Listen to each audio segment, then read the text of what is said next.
Hello dear friends, and welcome back to my channel. I've been away for a little bit, but we'll talk about that later. Right now I'm going to take you through the steps of making a super easy casserole that includes ground beef and rice, and it is really tasty. It comes together very quickly and it will feed several people, probably 4 to 6 people, with a bit of salad on the side. So I'm going to gather up the things that I need and I will be right back after this.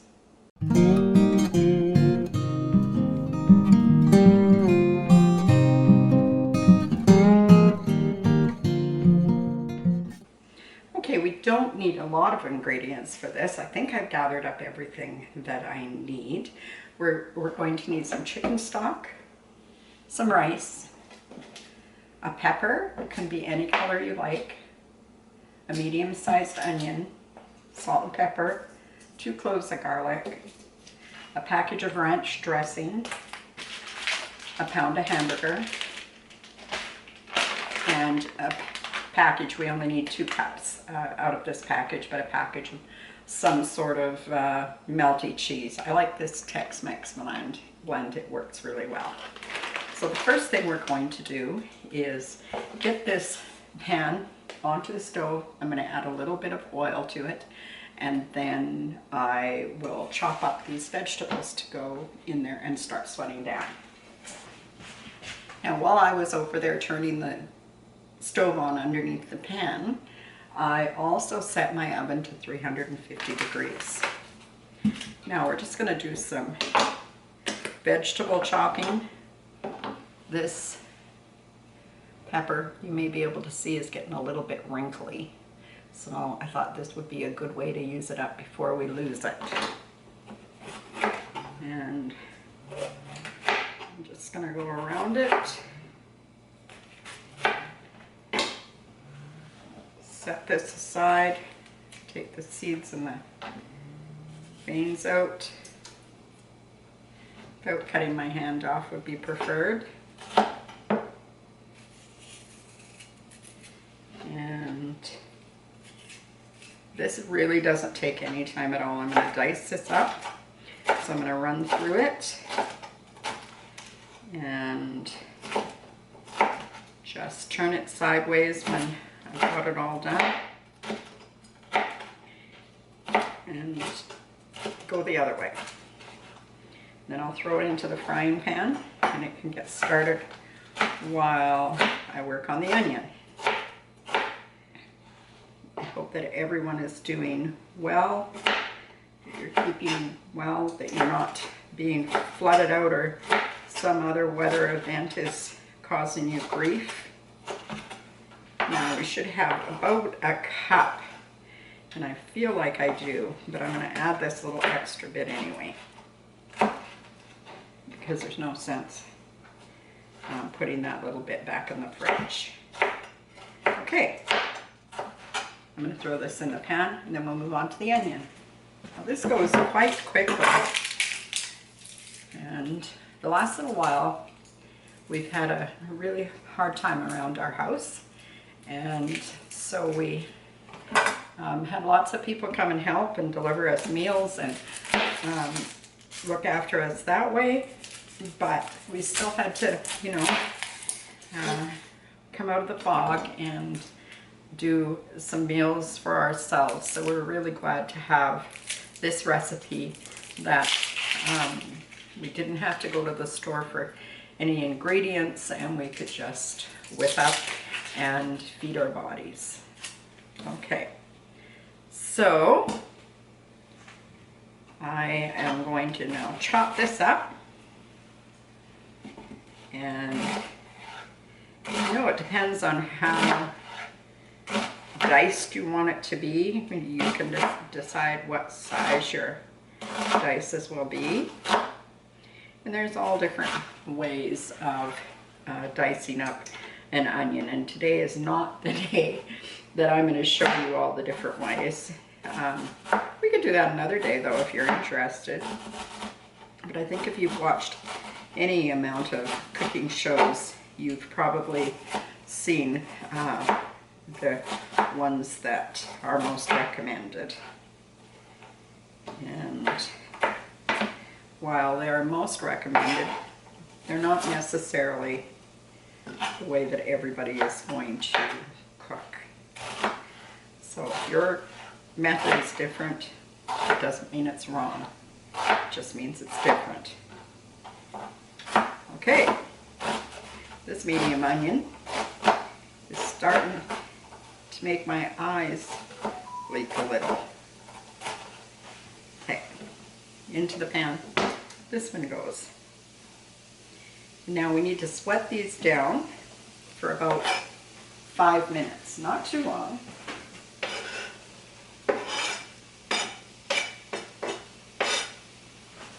We're not trying to cook them all the way through.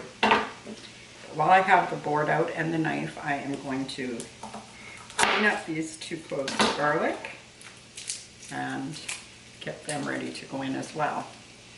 This poor garlic, you can see it's also coming to the end of its life, sitting in the cupboard. And one of these days I will venture out and get some groceries. Okay. Oh, my eyes want to leak. That onion is hot. Whew. Okay.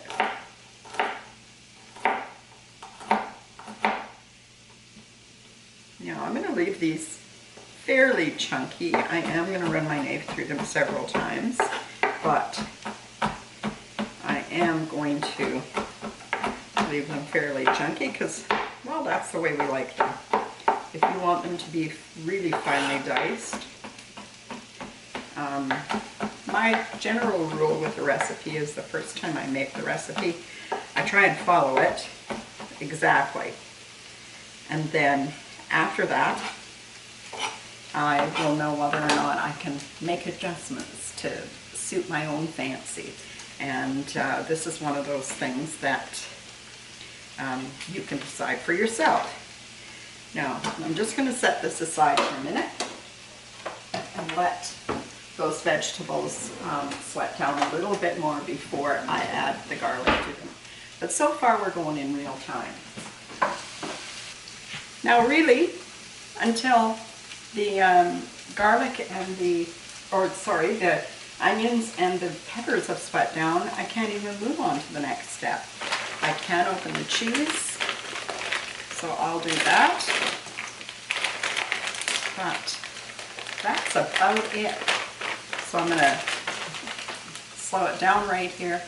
I'm going to let this sweat down and then we'll add the hamburger to that. Ooh. Well, I have these partially sweated. In fact, they're quite good. Right now I'm going to add the garlic to the pan. And I'm going to let it get to know the other veggies here just for a minute. I just want to bring up some of the aromatics from the garlic. And then I am going to, right into this pan with the veggies in it, I'm going to drop in this pound of hamburger.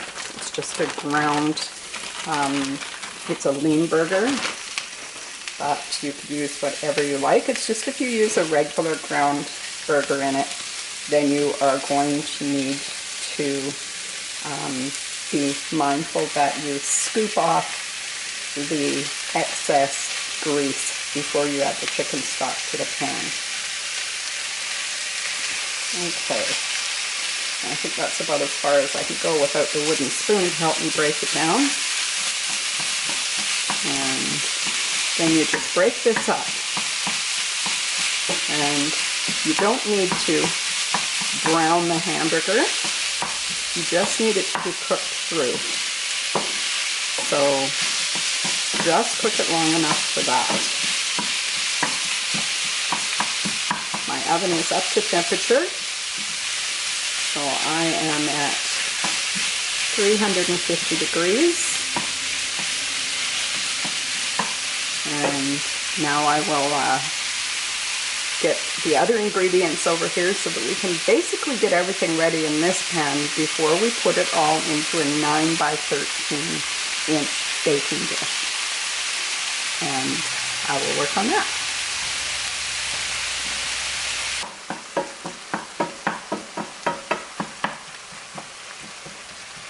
Okay, I think we're ready to move on to the next step. So I have here one package of the powdered, it can be whatever brand you like, ranch dressing, and this is the dry powder. I'm going to add that into the pan. Well, that one was kind of clumpy. I'm going to break up that clump. And there we go. I'm going to add about a teaspoon of salt. Not quite, probably more like 3/4. I'm going to add a little bit of black pepper. I'm going to add 2 cups of chicken stock to this pan. And 2 cups of rice. Now this is basmati. It's a long grain rice.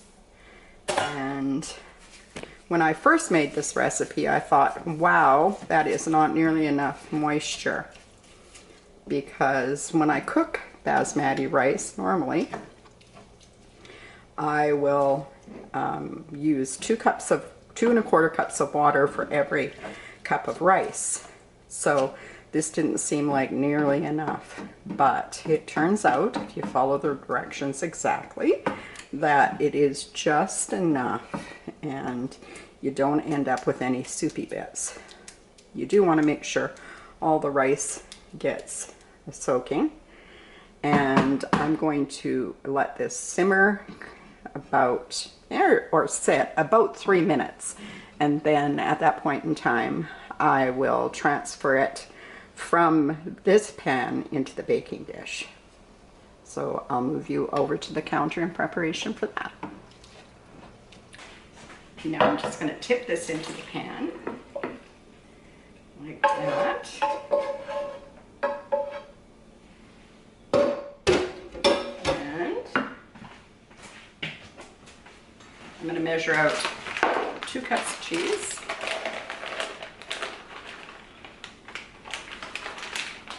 More or less. More doesn't hurt anything. And I'm going to mix about 1 cup of the cheese right in the mixture. There we go. Now I'm just going to pat this all down. Again, I want to try and make sure that all the rice is underneath the liquid.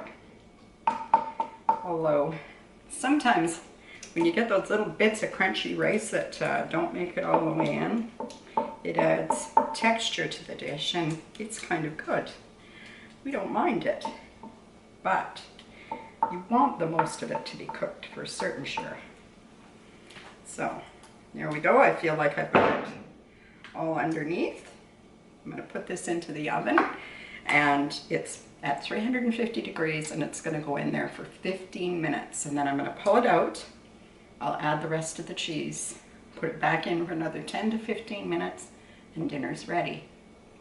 It couldn't be simpler than that. And the flavor that's in here, it'll surprise you.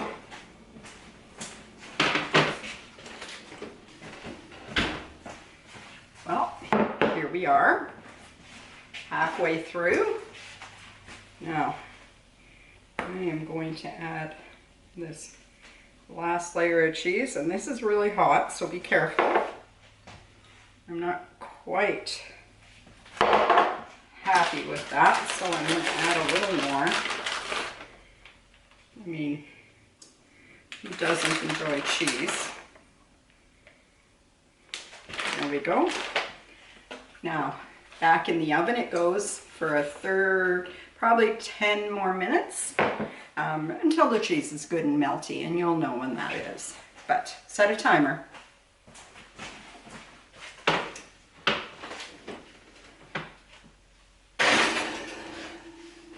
Well, here I have it out of the oven, and it smells fantastic and it looks really good.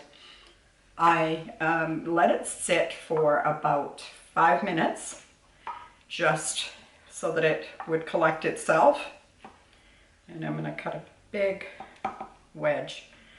Probably should have tackled something a little smaller, but I went for the big one.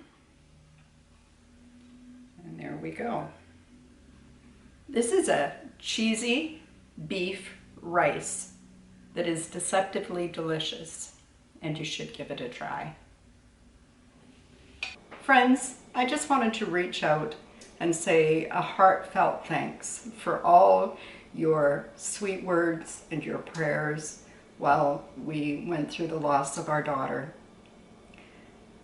She was an amazing woman who spent 32 years battling lupus, which destroyed her body to a point where she couldn't recover, and we lost her on the 22nd of May. We will miss her every day, and we thank you for your patience during this time that we've had to be away from the channel. And we thank you for your understanding and your love and care during that time. Hopefully we'll be able to get things back to normal, but we're not going to press ourselves too hard. So it may be hit and miss here a little bit, but we miss you all and look forward to a full return as soon as we can. And thank you for watching today's video. I hope that you've enjoyed it and that you enjoy this dish. It's really good. And until next time, folks, take care, everybody. And I will be back soon. Bye-bye.